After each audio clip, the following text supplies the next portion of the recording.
Good morning. It is Monday, August 3rd, and I'm going to be starting another weekly reading vlog. So, as far as physical reading, I'm just going to give a quick overview of my plans for the week, and then we'll see what happens and whether or not they actually work. So physically, I'm still reading The Burning Page by Genevieve Cogman. This is the third book in the Invisible Library series. I'm halfway-ish done with this right now.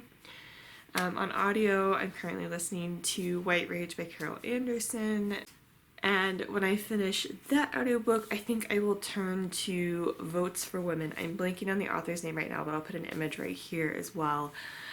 That's probably going to be my next audiobook, I think, so those will be my audiobook plans for the moment. Once I'm done reading this physically, hopefully I can finish this week. That's the goal. As soon as I can finish that, I think I will turn back to Royal Assassin. I started this and got, I think, a few chapters in, and then switched books. So I switched to the Black Lawn Captain because I was just in the mood for the Black Lawn Captain, and then switched to this because I wanted something fast. But, you know, whatever. Anyway, I'm going to get back to Royal Assassin by Robin Hobb once I finish The Burning Page physically. So hopefully I can at least get a little bit into this week. And I also have the audiobook on Audible for that, so I think that'll be one that I listen to and read physically at the same time. And yeah, so that's just the overview of plans for the week, and I will check in and see how that's going. Okay, so it is late Saturday morning. Once again, didn't check in during the week, but it's fine. There's actually a lot to catch up on. So I finished a couple of audiobooks this week. Finally finished The Burning Page. So I'll talk through all of those. So first I finished White Rage by Carol Anderson. And this one was really good. I really enjoyed listening to this one. This is a history background, and I mean, she talks not just about history, she talks about a lot of stuff going on now too, but she kind of starts with Reconstruction, post-Civil War, and essentially talks about, you know, all of the promises that were made to Black people at the time. You know, you'll get your freedom, you'll have the economic opportunities that you didn't before, you'll be able to move around, you'll be able to kind of find these new opportunities, and talks about how that was complete bullshit, and that there was a lot of white rage, white resistance, and you know, white rage has just ultimately led to more people dying, more, and then just kind of delays in a lot of what was promised, if anything was promised. And so she kind of starts kind of in that time frame. She talks about that being kind of the start of mass incarceration as a new form of enslavement, and I definitely am interested in reading the new Jim Crow that also talks more about that. So she kind of starts there and then continues on, and you know, continues to talk about promises of education, and talks about Brown v. Board and the response to that, where there was once again white resistance, white rage, white delay, that, you know, has had a still has a tremendous effect on the education system, particularly in cities, and just kind of the legacy that's brought about, and how devastating that's been for a lot of people. She also talks about voting. Of course, the right to vote for certain people did not at all guarantee the right of Black people to vote, and so she kind of talks about a little bit more modern day in the context of voting specifically, where she was talking about, you know, the election of Barack Obama, once again bringing about white rage, white resistance, white backlash, where, you know, people realized, oh, we can't actually elect an African American. We need to fix this problem, and talks about kind of the backlash to that, in terms of redrawing districts, in terms of, you know, doubling down on preventing people from, you know, in predominantly Black areas from being able to vote, etc. So she, you know, kind of starts post-Civil War, but just kind of effectively talks from post-Civil War to the present, and about how white rage has affected the kind of implementations of different forms of supposed progress or things that were promised that never really happened, or happened at such a slow pace that it's just infuriating, and just the backlash and the brutal treatment, the brutal murders that happen, and backlash at every single step. So she talks a lot about that history, and there was some that I was familiar with. There definitely was a lot that I wasn't as familiar with, and want to do more education, more research on. But I thought it was incredibly well written. I thought it was incredibly well laid out, well argued, well executed, and just kind of a very blunt look at history that's not really taught in schools, particularly in white schools. And so she really just kind of pushes back on this narrative of Black rage, and kind of points out that there has been a ton of white rage in the face of Black people trying to get any sort of rights that white people already have. So that, I think, was a very important listen for me. I definitely also want to have a physical copy for sure, but it was definitely good to listen to the audiobook. I thought the narrator was fantastic. So yeah, so listen to that. I also listened to Votes for Women, and I'll put an image here. This one was definitely interesting as well. It's a very limited scope, I think, for what the book was trying to do, which, you have to kind of pick and choose, I think, for any book that someone's trying to write like this. So it just kind of talks about the history of the suffrage movement for women, and so there's a lot to cover there. So one book is not going to cover everything, and I can definitely understand that you need to kind of pick and choose what you talk about. The frustrating thing with this one, so it was definitely well written, it was very interesting. There was a lot that I didn't know that I learned in this book. Christina Moore actually narrates this, and she also did the audiobook of The Girl Who Drank the Moon. So that was fun. I definitely think she did a good job narrating. But this is a very narrow scope that the author is talking about. So she's talking essentially straight up from Seneca Falls to August of 1920.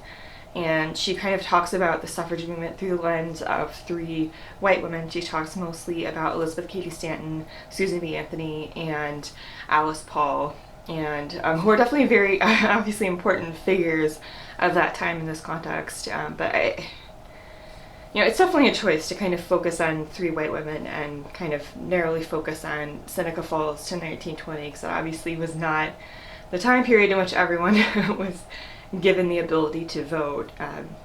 And so, it's and I don't know if this was just something, maybe it was written but wasn't kind of translated into the audiobook or narrated into the audiobook, of kind of an author's note that says, I understand that there's a lot more to the story, but I chose to focus on these people in this time frame for this reason or something. So she didn't kind of acknowledge that, from what I could tell listening to the audiobook. And it's not that it's not that the author shied away from talking about the complexities that were going on between abolitionist leaders and suffrage leaders at the time. And she talks about some of the racist things that Elizabeth Cady Stanton and Susan B. Anthony did and said, and the racists that they aligned themselves with if it meant furthering their cause, and how there was a lot that was going on between those groups, and it to some degree, to a large degree, kind of came down to questions of, like, should we give African American men the right to vote before educated white women? And she talks about the struggle there, and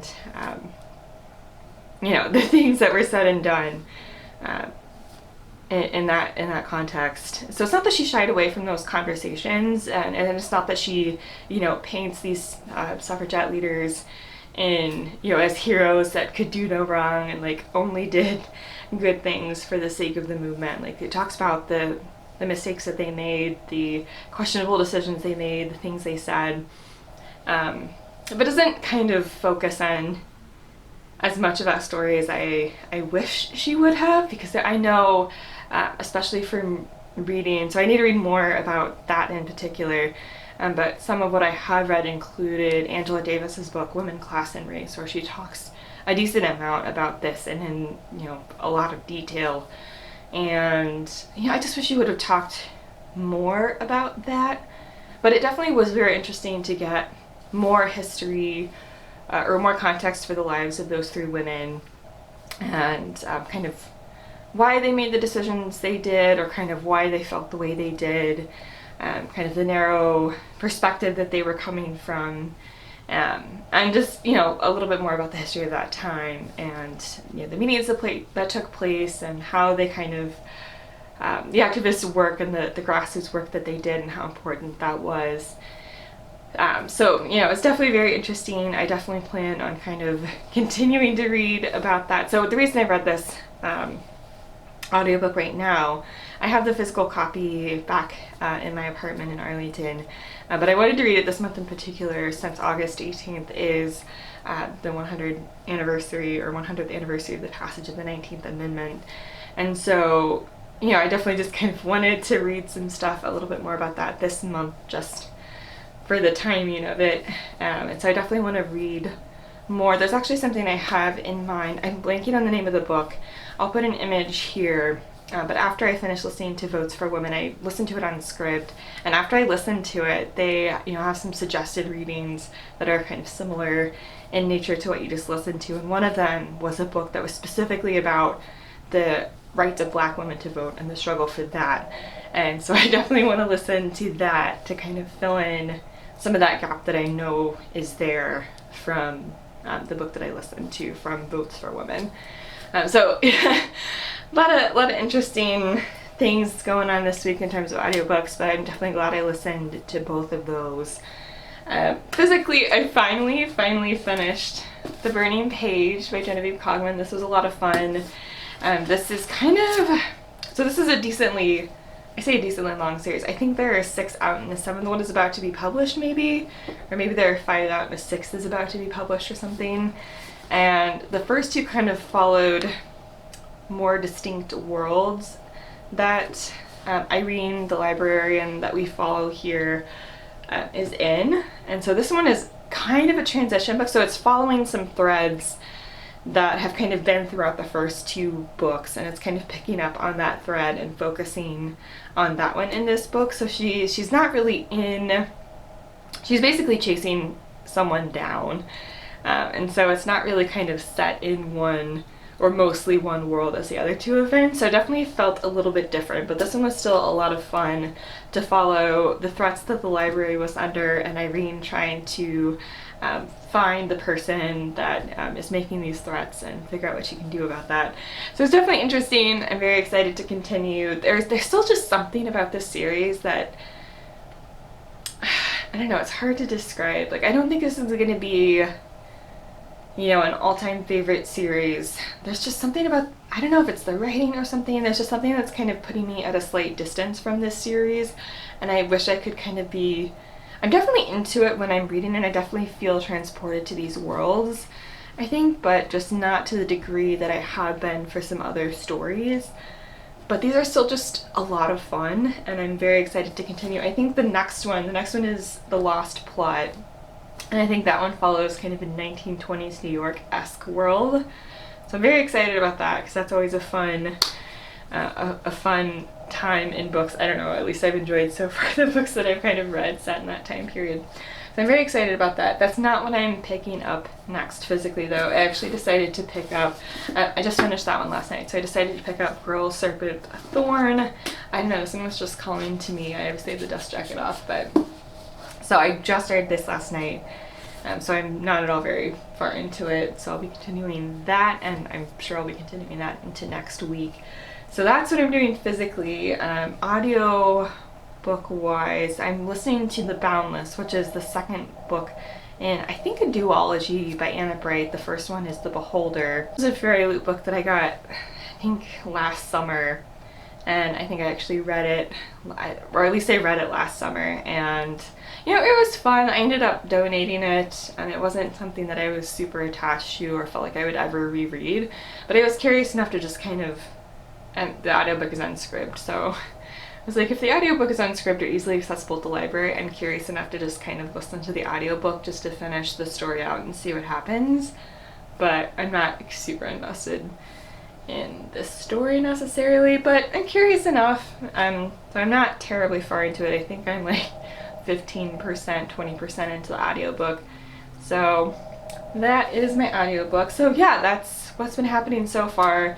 I'll see what reading I can get done this weekend and check in later. It is now early Monday, August 10th, so I just wanted to close out this vlog. It's been a really good reading week. Yeah, finished a couple of really good audiobooks and finally finished The Burning Page. I feel like that one's taken a little bit longer than I thought it would, but overall, really good week. And I think I've said everything that I've wanted to about all of those books. Really enjoyed all of them. Really enjoyed White Rage, and learning a lot of things that I needed to get more context for, and definitely a lot more reading to happen there and a lot more to learn there.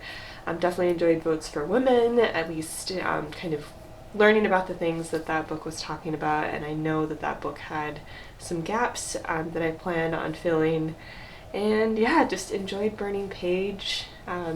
You know, overall just fun series. So yeah, pretty good reading week. I am still working on Girl, Serpent, Thorn. I'm actually a bit more than a third of the way through Girl, Serpent, Thorn, so I'll be continuing that through the next reading vlog. And I think at this point I've got like 6-ish hours left of the Boundless, so that will also be going through to next week's reading vlog, or since it's Monday morning, this coming week's reading vlog.